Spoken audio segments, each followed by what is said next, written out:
Okay, today we are going to be charging the battery for my 1986 C10 long bed in the most inefficient way possible. So what you see behind me here are two 100-watt solar panels on the corner of my roof. Let me take you back there. A little bit of description. Okay, so we have let's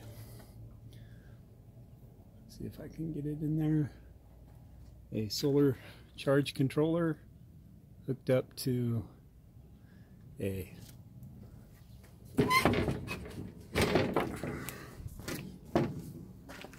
12-volt 100 amp battery and a 5,000 watt supposedly inverter. Okay, I have a 110 volt cable coming off of there. As you can see, I've just got jumper cables going to the inverter. 110 volt cable coming over the fence here on top of this old water heater. And a Dewalt charger that converts it back from 110 volt down to the 12 volt nominal and is charging the battery. So if that's not inefficient, I don't know what is.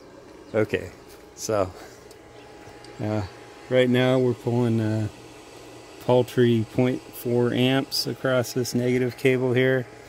I'm not sure how accurate this amp meter is. It's Harbor Freight cheapo,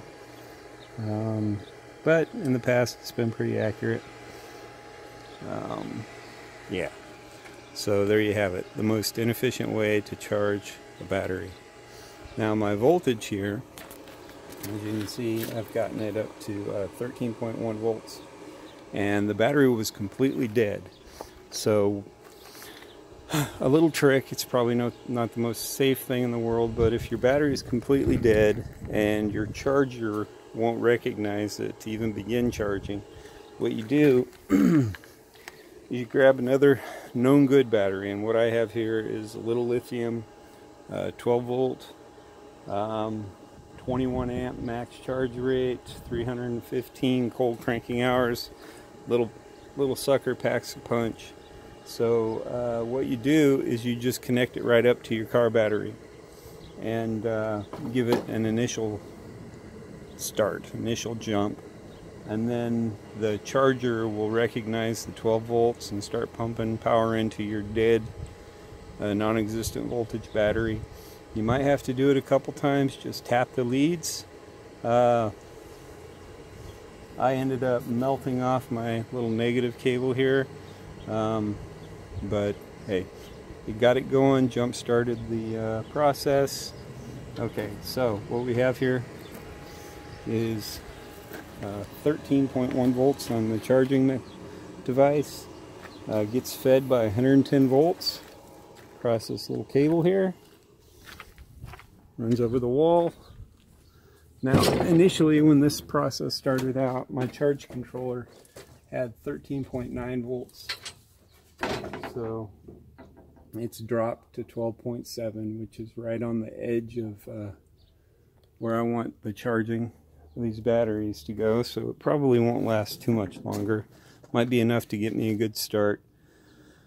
Yeah, the inverter, if you look down here, it's putting out 112 volts, and it thinks it has 10.8 volts coming in. Probably dropping quite a bit due to being on these jumper cables. I didn't want to wire it up permanently. It was just to get power over to this side of the house. Okay, yeah. So there you have it, the most inefficient way to charge a battery with solar. Okay, thank you.